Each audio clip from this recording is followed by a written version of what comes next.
విలువైనటువంటి ఓటును మీ బిడ్డలకు బంగారు భవిష్యత్తు కోసం మన కందుకూరు నియోజకవర్గ అభ్యర్థి ఎవరైతే ఉన్నారో ఇంటూరి నాగేశ్వరరావు గారికి మీ విలువైనటువంటి ఓటును వేసి మనం అఖండ మెజార్టీ తోటి నారా చంద్రబాబు నాయుడు గారికి మనం కానుగ్గా పంపించాలని చెప్పేసి నేను పిలిపిస్తున్నాను. ఈ రోజు ఈ కందుకూరు నియోజకవర్గంలో ఇంటూరి నాగేశ్వరరావు గారి యొక్క గెలుపు మాదిగల గెలుపుగా మనం చూడాలి. ఇంటూరు నాగేశ్వరరావు గారి యొక్క గెలుపు చంద్రబాబు నాయుడు గారి యొక్క గెలుపుగా చూడాలి. మరి ఆ విధంగా మీరందరూ కూడా కందుకూరు నియోజకవర్గంలో ఉండబడినటువంటి నా మాదిగ జాతి ప్రజలందరూ కూడా మన బిడ్డల బంగారు భవిష్యత్తు కోసం నారా చంద్రబాబు నాయుడు గారు వస్తేనే మాదిగ ఉపకులాల ప్రజల జీవితాల్లో వెలుగులు నింపబడతాయని చెప్పేసి ఈ సందర్భంగా నేను తెలియజేస్తున్నాను. మరి అలాంటి వ్యక్తి, మన జీవితాలను మార్చే వ్యక్తి, మన జీవితాలకు భరోసా ఇచ్చేవాళ్ళు, మన జీవితాలకు గ్యారంటీ ఇచ్చేటటువంటి రాజకీయ పార్టీలు మనం కానీ ఎన్నుకోకపోతే మాత్రం ఖచ్చితంగా మన బిడ్డల జీవితాలు 100 ఏళ్ల పాటు అంధకారంలోకి నెట్టివేయబడతాయని చెప్పి ఈ సందర్భంగా నేను తెలియజేస్తున్నాను. మరి జగన్మోహన్ రెడ్డి చేసినటువంటి మోసాలను మాదిగ ప్రజలందరూ కూడా గ్రహించి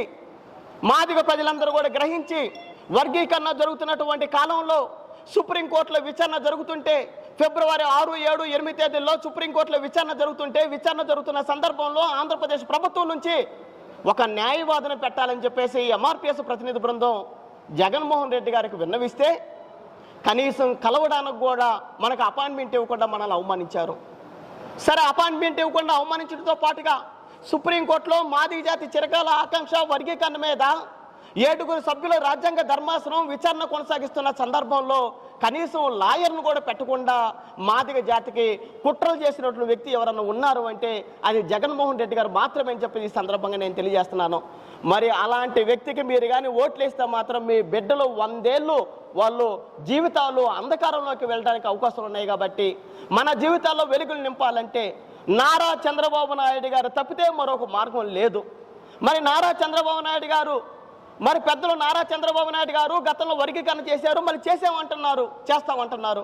మరి ఈరోజు అధికారంలోకి వస్తే పెద్దలు నారా చంద్రబాబు నాయుడు గారు వర్గీకరణ చేస్తారు. కాబట్టి అలాగే ఈ కందుకూరు నియోజకవర్గంలో ఉండబడినటువంటి ఈ మాదిగ జాతి విద్యార్థులు, యువకులు అందరూ కూడా మన జీవితాల్లో వెలుగులు రావాలంటే ఇంటూరు నాగేశ్వరరావు గారికి మనమందరం కూడా ఓట్లు వేసి, అలాగే మన పార్లమెంటు సభ్యులు నెల్లూరు పార్లమెంటు అభ్యర్థిగా ఉండబడినటువంటి వేమిరెడ్డి ప్రభాకర్ రెడ్డి గారికి కూడా మీరందరూ కూడా ఓట్లు వేసి అత్యధిక మెజార్టీతో గెలిపించి చంద్రబాబు నాయుడు గారి కానుకగా పంపించగలిగితే మన బిడ్డల భవిష్యత్తు 100 ఏళ్ల బంగారు భవిష్యత్తు అవుతుందని చెప్పేసి ఈ సందర్భంగా నేను తెలియజేస్తున్నాను.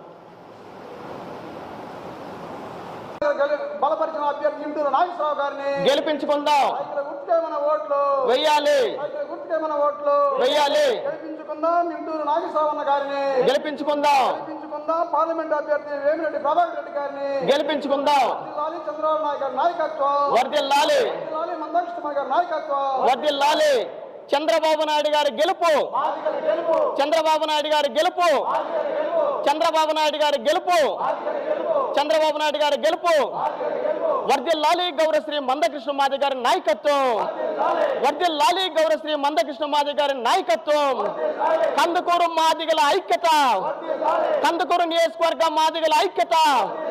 కందుకూరు నియోజకవర్గ మాదిగల ఐక్యత. కందుకూరు నియోజకవర్గ మాదిగల ఐక్యత.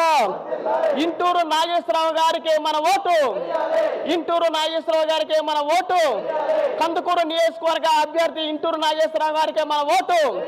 కందుకూరు నియోజకవర్గ అభ్యర్థి ఇంటూరు నాగేశ్వరరావు గారికి మన ఓటు.